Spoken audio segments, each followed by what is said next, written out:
গল্পের master presents মিলুর নতুন বাসা। শুরু হচ্ছে মিলুর নতুন বাসা।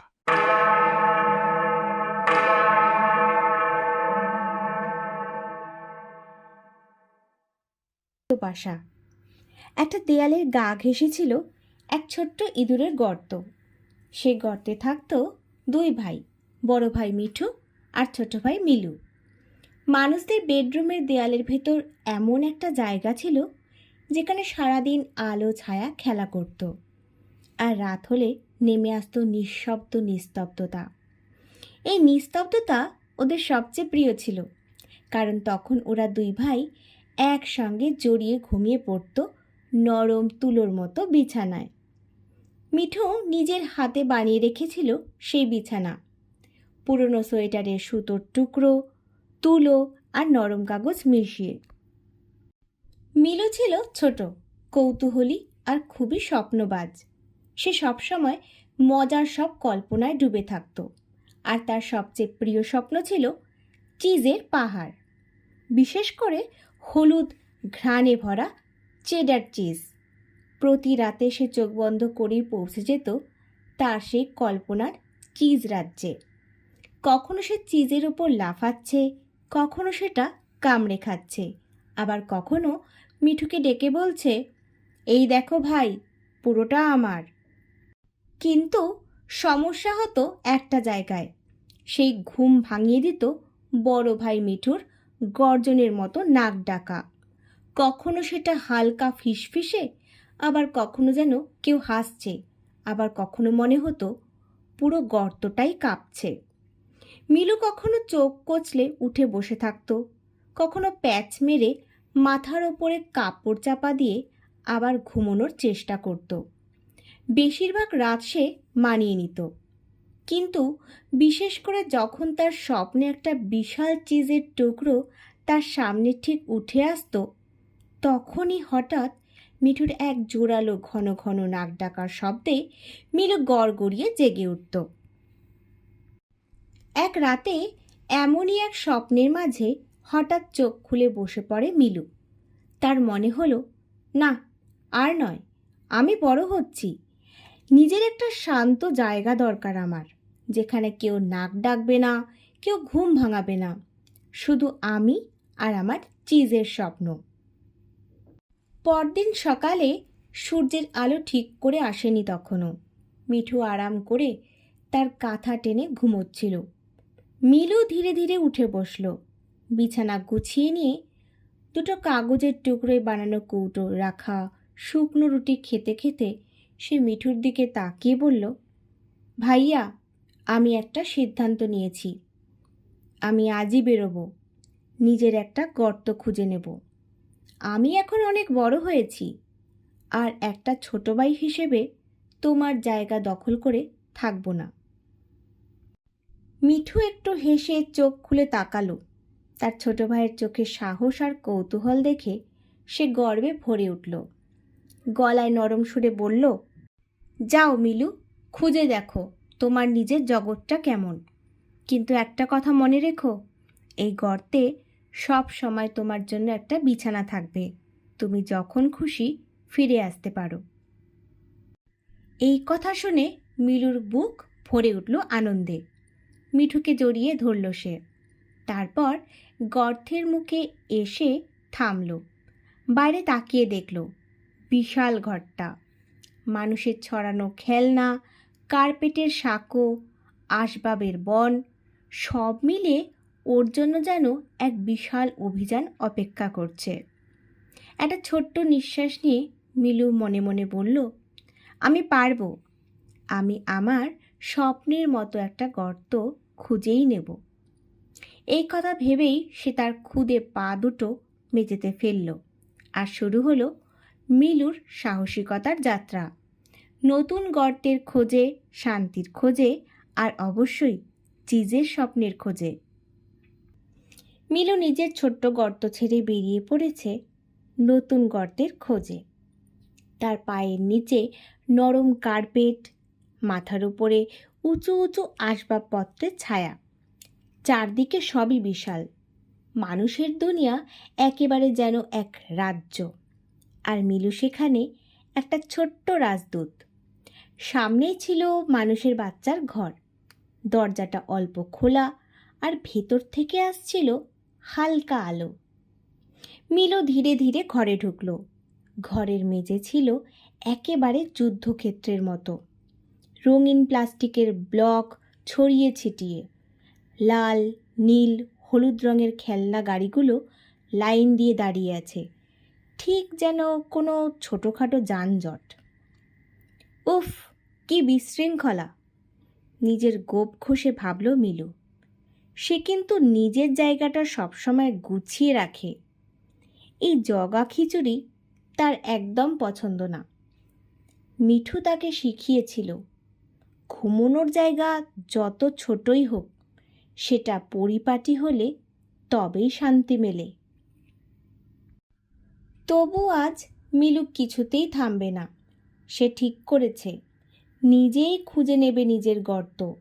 সেই গর্তে থাকবে না কোনো নাক ডাকানি, থাকবে না কারো ঘুমের শব্দ, শুধু তার নিজের নিঃশ্বাস আর স্বপ্নে চিজের সুবাস। মিলু আস্তে আস্তে খেলনার ভেতর দিয়ে এগিয়ে চলল। একবার এক গাড়ির চাকায় আটকে গিয়ে গড়িয়ে পড়ল। আরেকবার একটা ছোট্ট পুতুলের পায়ের নিচে পিছলে গেল, কিন্তু সে থামল না। ছোট পা দুটো দিয়ে পুচকে দেহ নিয়ে সে পেরিয়ে গেল পুরো খেলনার গোলকধাঁধা। ঘরটা পার করে সে ঢুকল বসার ঘরে। ঘরটা আলোয় ঝলমল করছিল। জানলার বাইরে রোদের আলো পড়ে কাঠের মেঝেতে উষ্ণ একটা ছায়া ফেলছিল। মিলুর ছোট্ট পা গুনগুন করে শব্দ করছিল, টিক টিক টিক, যখন সে পার হচ্ছিল খোলা মেঝে। হঠাৎ সে থেমে গেল। সামনে বড় একটা নরম সোফার ঠিক পেছনে দেয়ালে একটা গর্ত। এই তো! মিলু আনন্দে লাফ দিয়ে উঠল। গর্তটা একটু বড়, কিন্তু ভেতরে বেশ ছিমছাম। আলো এসে পড়ে না, তাই ঘরটা বেশ গাঢ় অন্ধকার। মিলুর মুখে ফুটে উঠল স্বস্তির হাসি। এই হবে আমার নতুন বাসা। সে ব্যস্ত হয়ে কাজে লেগে পড়ল। সোফার কোণের ভেতর হাতিয়ে হাতিয়ে পেল কয়েকটা নরম পালক, কিছু তুলোর মতো কুণ্ডলি আর ফেলে দেওয়া কাগজ। সব মিলিয়ে বানিয়ে ফেলল এক দারুণ বিছানা। যতটুকু জায়গা দরকার ততটুকুই গুছিয়ে ফেলল, আর বাকিটা থাকলো খালি, ঠিক যেমন সে চায়। সন্ধ্যা নামতে শুরু করলো। বাইরের আলো ফিকে হতে হতে ধীরে ধীরে মিলিয়ে গেল। মিলু জানে ঘুমোনোর সময় হয়ে গেছে। সে সবসময় সন্ধ্যা 7টার মধ্যেই ঘুমিয়ে পড়ে, সেটাই তার নিয়ম। আজ যদিও মিঠু পাশে নেই, কেউ তাকে চাদর গায়ে দিচ্ছে না, কেউ বলছে না শুভরাত্রি ছোট ভাই, তবু সে সাহস ধরে চোখ বন্ধ করল। বিছানায় শুয়ে মনে পড়ল পুরনো গর্তের কথা, মিঠুর ঘুমন্ত মুখ আর তার মিষ্টি নাক ডাকানির আওয়াজ। আশ্চর্যভাবে আজ সেই শব্দটাই যেন একটু মিস করছে সে। তবে মিলু জানে সে বড় হচ্ছে, এখন নিজেকে প্রমাণ করতে হবে, একাই থাকতে শিখতে হবে। তাই সে বুক শক্ত করে শুয়ে রইল। বাইরে যেন অনেক দূরে কারো কথা বলার আওয়াজ, কোথাও টিভির শব্দ, কিন্তু তার গর্ত বেশ নিরিবিলি। মিলু চোখ বন্ধ করে ফেলল। আজ তার প্রথম রাত নতুন বাসায়। আর মনে মনে ভাবল, এটাই হয়তো আমার নতুন স্বপ্নের গর্ত। মিলু তখন চোখ বন্ধ করে গভীর ঘুমে যাবার ঠিক প্রস্তুতি নিচ্ছিল। নরম পালকের বিছানায় শরীরটা গুটিয়ে মিঠুর কথা মনে করেই একটা দীর্ঘশ্বাস ফেলেছে মাত্র। এমন সময় ধাম ধুম। আরে বলছি তো ওই ম্যাচটা। হাসান, ভলিউমটা একটু কমাও তো। হঠাৎ করে চারপাশ থেকে কেঁপে উঠল নানা রকমের কোলাহল। মিলুর চোখ বড় হয়ে গেল। উফ, এটা আবার কি? মিঠুর নাক ডাকা তো কিছুই না এর তুলনায়। সে গর্ত থেকে উঁকি দিয়ে দেখল বসার ঘরের সোফায় বসে আছে পুরো পরিবার, মা, বাবা আর দুই বাচ্চা। টিভি চলছে জোরে, কেউ খাচ্ছে চিপস, কেউ হাসছে জোরে জোরে, কেউ আবার একদম সোফার পেছনে উঠে এসেছে, মানে মিলুর গর্তের একদম গায়ে।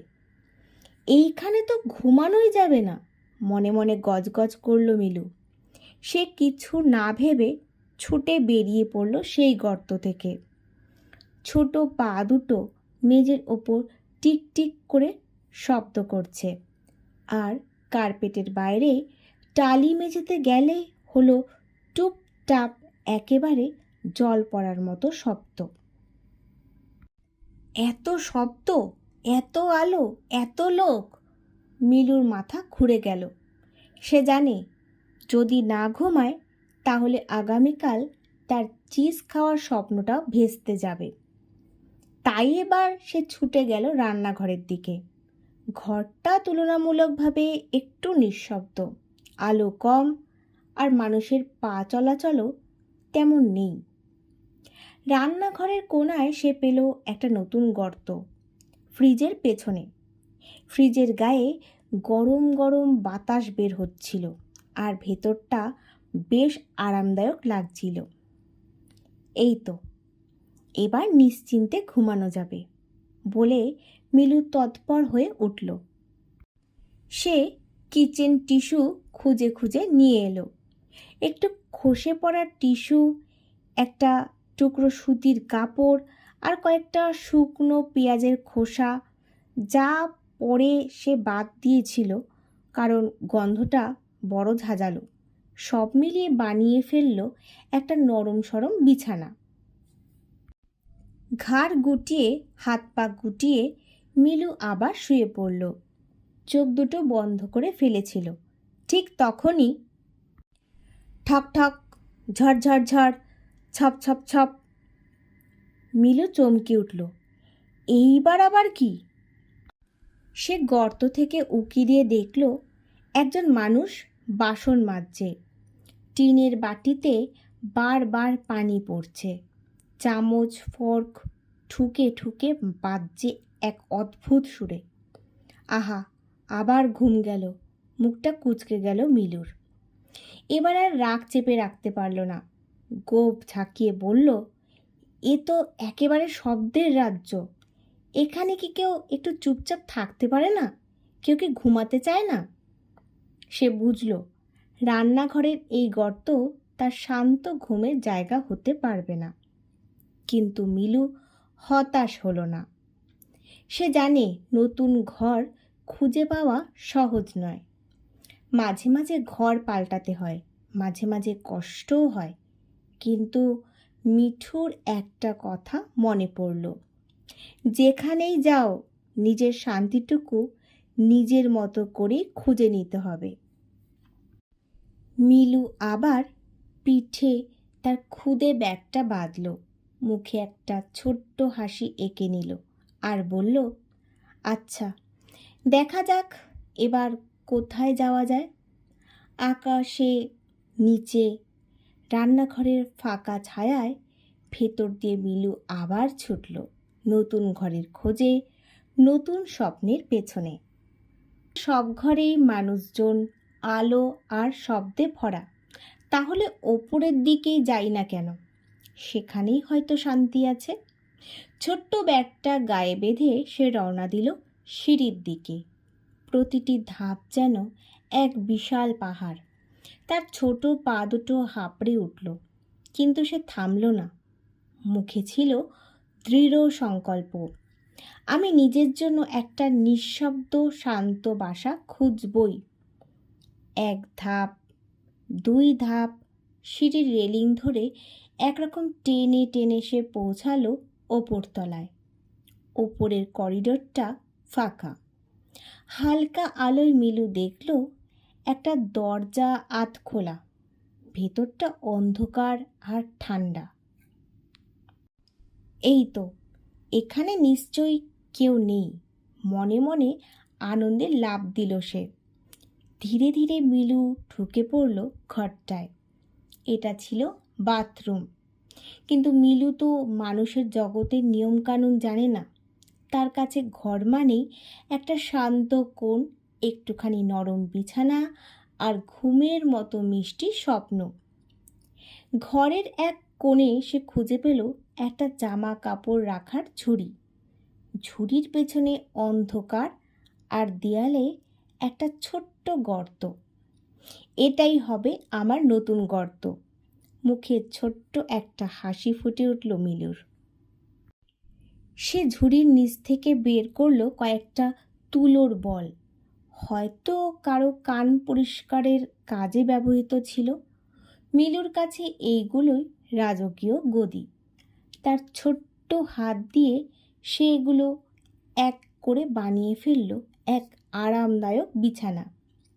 সব কিছু গুছিয়ে সে শুয়ে পড়ল, শরীরটা গুটিয়ে ফেলল, চোখ বন্ধ করল। একটা দম নিয়ে মিঠুর স্মৃতিকে জড়িয়ে ধরল। ঠিক তখনই ঝরঝর, ঝপঝপ, ছপছপ। মিলুর কান টান টান হয়ে উঠল। আবার শব্দ! এবার কি? সে ধীরে ধীরে গর্ত থেকে উঁকি দিয়ে দেখল বাথরুমের ঝর্ণা থেকে পানি পড়ছে।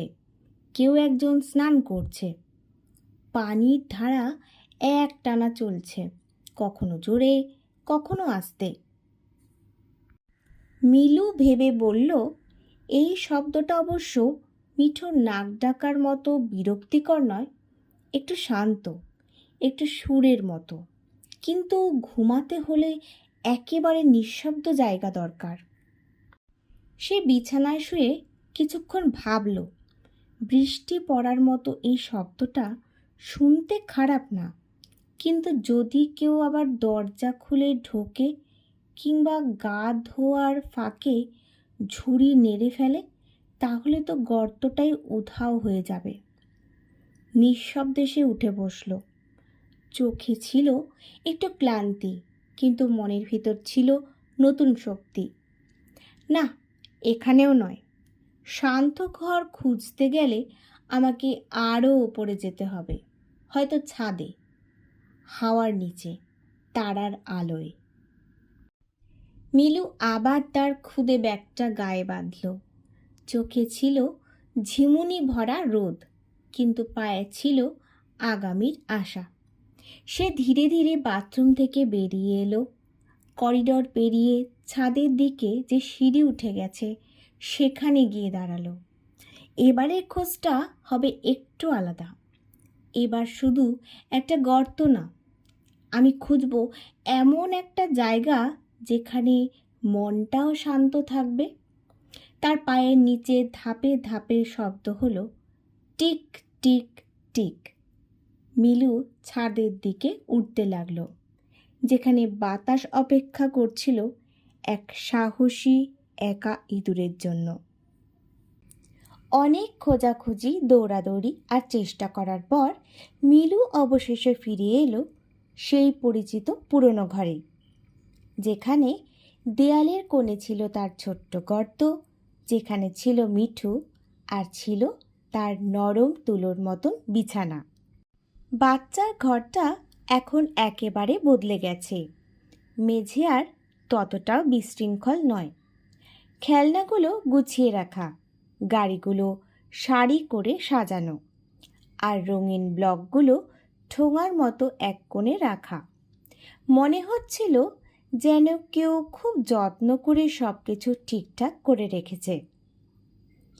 মিলু ধীরে ধীরে এগিয়ে গেল গর্তের দিকে। ছোট্ট হৃদয়টা কেমন করে উঠল। গর্তের ভেতর ঢুকে সে অবাক হয়ে গেল। তার প্রিয় বিছানা একটু বদলায়নি। সেই তুলোর মতো নরম, একটু ধুলোবালি নেই। পাশে একটা ছোট চিজের টুকরো রাখা, যেন কেউ জানতো মিলু ফিরে আসবেই। মিঠু তখন ঘুমাচ্ছিল। তার নাক থেকে আসছিল সেই পরিচিত ঘোর ঘোর শব্দ। মিলু হাঁফ ছেড়ে বলল, এটাই আমার ঘর, এখানেই শান্তি, এখানেই ঘুম। মিঠু ধীরে ধীরে চোখ খুলল। প্রথমে যেন কিছু বুঝতে পারল না। তারপর মিলুকে দেখে মুখে এক চিলতে হাসি ফুটে উঠল। সে খুশিতে বলল, তুই ফিরে এসেছিস, আমি জানতাম তুই ফিরবি। মিলু মাথা নেড়ে হেসে বলল, আজ অনেক কিছু দেখলাম।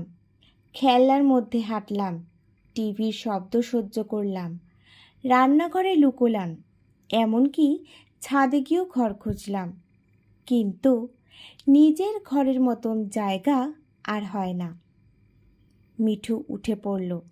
তার ছোট্ট কাঠের বাক্স থেকে বের করল এক টুকরো পাউরুটি আর একটা পাতলা চিজের টুকরো। সেটা মিলুর দিকে বাড়িয়ে বলল, তোর জন্য স্যান্ডউইচ বানালাম, একদম গরম গরম। মিলুর চোখ আনন্দে চকচক করে উঠল। সেই চিজ স্যান্ডউইচ হাতে নিয়ে এক কামড় দিল। স্বাদ যেন ঠিক স্বপ্নের মতো। পেট ভরে খাওয়ার পর মিলু আবার তার বিছানায় গিয়ে শুয়ে পড়ল। মিঠু পাশেই ছিল।